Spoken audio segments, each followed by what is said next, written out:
Twip. Bonjour et bienvenue sur Adricoscope, la chaîne faite avec le cœur et tournée avec les pieds. C'est un plaisir de vous retrouver pour cette nouvelle vidéo. Et oui, la tenue est la même que sur la précédente vidéo et pour cause, j'ai un peu de temps devant moi aujourd'hui, donc je tourne mes vidéos à la chaîne, comme ça, c'est fait. Vous vous doutez donc que nous sommes toujours le vendredi 31 décembre 2021, au moment où je tourne ce sujet, qui paraîtra janvier 2022. Je ne sais pas encore à quelle date, ce sera la surprise. Après s'être intéressé sur mes expériences de lecture côté numérique avec une application Marvel Unlimited, je remettrai pourquoi pas le lien en description de cette vidéo. Je vous propose de basculer sur la version traditionnelle, papier, physique, réel, si on peut dire. Et on ne va pas s'intéresser à un récit de chez Marvel ou de DC Comics, mais d'un récit de science-fiction indépendant, publié aux États-Unis chez Volt Comics et paru sous nos latitudes. Bah, j'arrive pas à parler aujourd'hui, c'est une catastrophe. Chez iComics, il s'agit de Bleed Them Dry. Et je tenais, par le biais de cette vidéo, à remercier la qualité éditoriale chapeautée par Sullivan Rouault. Ça va pas forcément très bien se voir puisque j'ai pas beaucoup de lumière. On le voit un petit peu. Le petit vernis sélectif qui fait plaisir. Bleed Them Dry, un récit complet d'un seul tome, scénarisé par Koizumi et dessiné par Dai Kruan. C'est un mélange entre Blade et Blade Runner. Jugez plutôt en lisant cette quatrième de couverture. Année 3333. 33. Malgré la méfiance persistante de certains mortels à l'égard des vampires, voilà des siècles que les deux espèces cohabitent pacifiquement. Mais le statu quo est rompu lorsqu'une série de meurtres visant les suceurs de sang frappe la mégalopole d'Asylum. Lancée sur les traces du mystérieux tueur de vampires, l'inspectrice Harper Holloway se retrouve alors au cœur d'un vaste complot qui risque de modifier à jamais le destin de l'humanité, à commencer par le sien. Entre trahison et effusion de sang, parviendra-t-elle à faire éclater la vérité? J'ai adoré cette histoire. Il y a plein de bonnes idées visuelles, il y a plein de bonnes idées en termes de storytelling, de découpage. Il y a quelques écueils propres au récit de genre, à savoir ici la science-fiction, qui, je tiens à le rappeler, est le thème, mine de rien, principal de cette série. Parce qu'on pourrait croire que c'est un récit fantastique matiné de SF, puisque ça se passe dans le futur. Non, c'est vraiment la SF qui est au cœur du truc, puisque les vampires ont une connotation beaucoup moins mystique dans ce récit. On n'est pas sur quelque chose de très romanesque et de fantasmé, comme le récit de Bram Stoker sur Dracula par exemple. On est sur quelque chose de beaucoup plus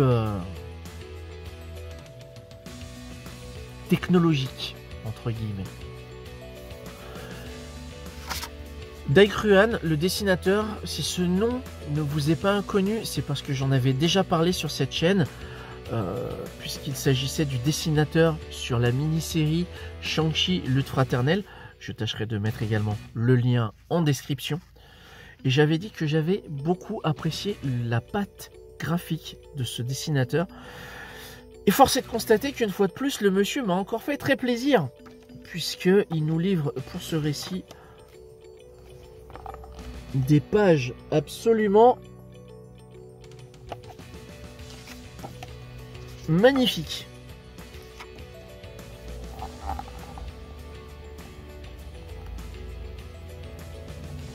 J'adore son trait, tout en finesse, tout en... Il est très soigné, très esthétique. Il me rappelle un petit peu... je sais pas si je l'ai déjà dit. Mais il me rappelle un petit peu un mélange entre Jim Chung, Olivier Coipel. Enfin, ce trait très fin, très nerveux. Alors, pas taillé à la serpe comme un Sean Murphy, par exemple, qui lui va privilégier des angles beaucoup plus carrés, beaucoup plus taillés Là, on va être plus dans la rondeur, on va être plus dans l'ellipse, la volute. C'est vraiment super joli.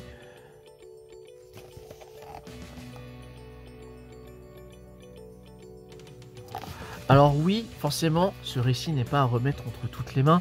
On va pas l'offrir à son petit neveu de 8 ans ou à son frère ou sa sœur de 5, 6... Ouais, c'est pas pour les enfants. Clairement pas.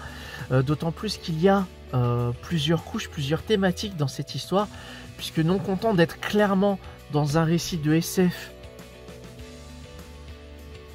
axé sur le polar, sur l'investigation, puisqu'on est sur une enquête d'un mystérieux tueur de vampires. Nous avons cette inspectrice-là qui va nous proposer en fait une immersion, une plongée dans l'horreur, dans le quotidien des forces de l'ordre de la Mégalopole Asylum. Et j'ai beaucoup aimé. Alors, j'ai beaucoup aimé parce que dans un premier temps, j'avais apprécié la direction artistique proposée pour ce récit, avec le design des véhicules, des bâtiments.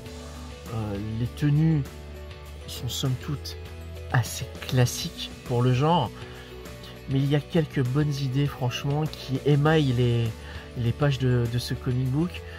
Et en tant que cinéphile, je n'ai pas pu m'empêcher de faire effectivement des parallèles, comme il le signale ici, un mélange entre Blade Runner, Blade, le personnage de Marvel Comics. Mais ça vaut vraiment le coup. Ça vaut vraiment le coup, et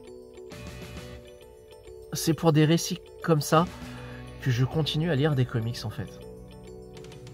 Des récits complets qui ne demandent pas forcément de gros bagages, puisque tout est livré entre guillemets clé en main.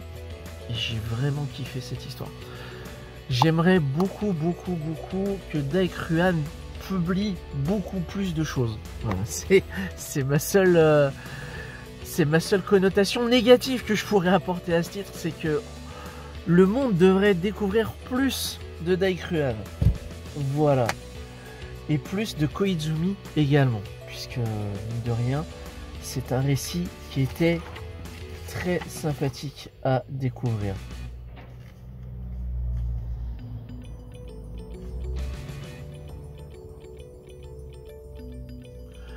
Et en ouvrant mon comics, je viens de me rendre compte d'une bourde majeure.